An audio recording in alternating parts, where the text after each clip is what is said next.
whatever we don't understand, that's advanced. So Prabhupada was looking at his disciples, and he was seeing they're still identifying with this body. And so he said, oh, okay, I have to give this medicine. I have to give this teaching. Because they haven't got even the beginning. He was disgusted, actually. Because he had made so many sannyasis, and they all fell down. And, and then he gave so many clear instructions, and they didn't follow.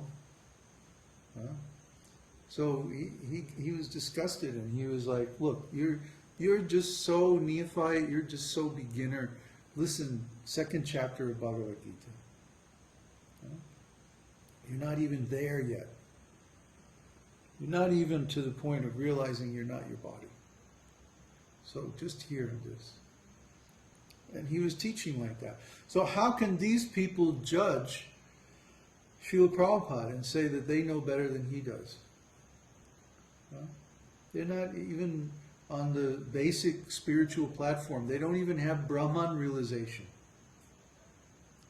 See?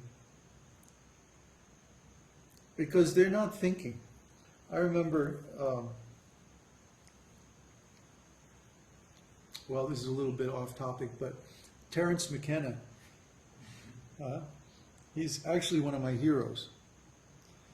Because he dared to think about something that most people don't even think about. Consciousness, actually. But of course, his investigation was in the realm of psychedelic drugs and stuff like that. But he said, the difference between me and the hippie on the street is that we both took LSD, but then I thought about it for 5 years. That's the difference. See? So I would say the difference between me and the other devotees is that we all chant Hare Krishna, but I think about it for years. And I do whatever other research is necessary to put all the pieces together and figure out what's going on. Yeah, we chant Hare Krishna, but we also think about it. We don't just parrot the books. We research the books. And then we think independently and we come to conclusions. And for this, the other devotees want to reject us and say we're not bona fide. Why? Because we're not following the buzzwords. We're not accepting the rubber stamp philosophy of the typical devotees. We're not going along with the crowd. I've never been one to go along with the crowd. In high school, everybody was listening to Elvis Presley. I was listening to Thelonious Monk. Okay, I never went along with the crowd. And Stravinsky, like that. I mean, the kids I went to school with couldn't even pronounce Stravinsky. So, don't follow the crowd. Don't be a member of the herd. You'll never find anything valuable in there. I mean, even ordinary intellectuals know this. If you want something really good, it's going to be at least 2 standard deviations out of the peak of the bell curve. It's going to be out there. Because why? The people in general are fools. I'm sorry to say this, but it's true. They're fools because they accept the standard herd mentality, the wisdom of the crowd. They accept the wisdom of the crowd. And because they accept it, then they're misled. They're led astray. So don't accept that. Think for yourself. Use your intelligence. First of all, learn how to use your intelligence. Learn how to think for yourself. Learn how to learn. And then learn whatever you want. And then that will gradually lead you to see that your intelligence can show you things that most people never see.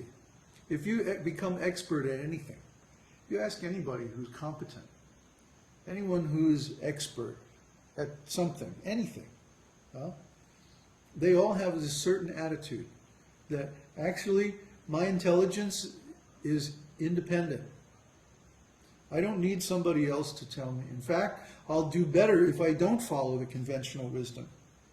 Because every person who is expert at anything got that way by going against the conventional wisdom. Everyone who is expert shares that experience. So once you realize that this is a steady principle, you start questioning the common wisdom about everything. And the more you do this, the more you find that the real goodies are completely outside the realm of conventional wisdom, conventional understanding. The average Joe, they can't even imagine the really good things in life. So what to speak of the ordinary things, this is also true of spiritual life and religion. What was that rascal the other day, that guy who was preaching? Sri Bhogi? Sri Bhogi? Sri Rogi?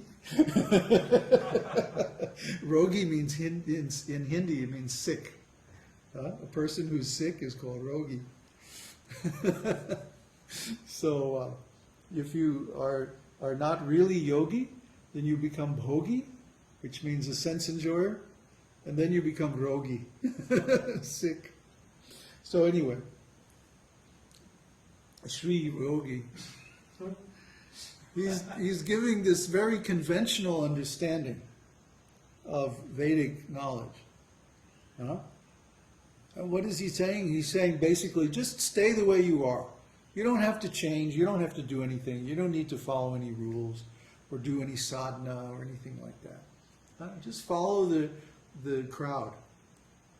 Follow the wisdom of the crowd, the normal thing. Don't bother to go into it very deeply. You don't need to investigate. You don't need to think about it. Just stay the way you are. It's all right. And for this, he becomes a professional spiritual teacher, just to tell people that, oh, it's okay. You don't need to change. You don't need to work on yourself. Just relax, take it easy. It's okay. And for that, people pay him money, just because he reassures them that their following is okay. So I'm giving the exact opposite message. I'm saying whatever people in general are doing is not okay at all. It's completely wrong. It's backwards.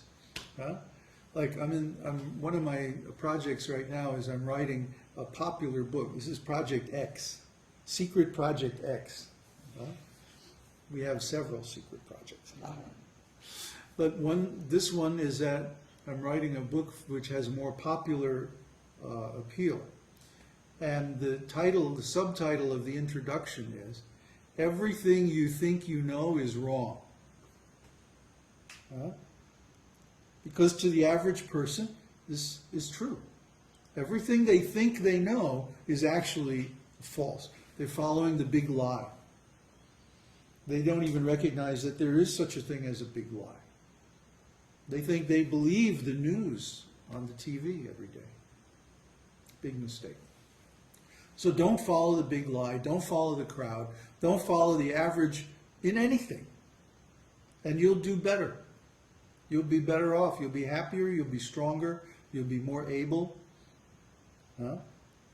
And you'll have more survival potential if you go against the crowd. Like, let's take the stock market, for example. In the stock market, a stock is going up and up and up, and everybody says, oh, this is a great stock, let's buy it. So they all buy it, and then what happens?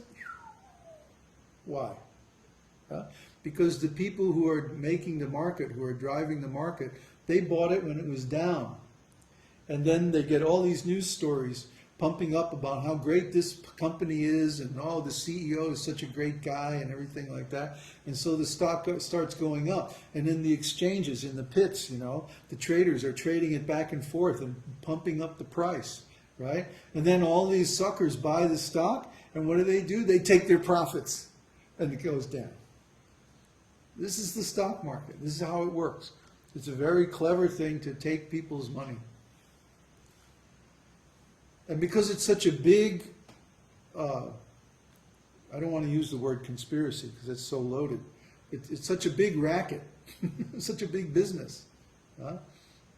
Everybody thinks, oh, it can't be a racket. It has to be straight up. But it's not. It's not straight up at all. You have to be very, very technical, very astute to make money in the stock market.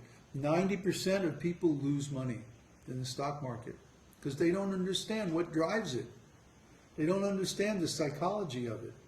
They have a conventional understanding. Oh, I buy this stock, it goes up, I sell it and make money. If you think like that, then you're with the 90% of people who lose in the stock market. They take your money and smile all the way to the bank.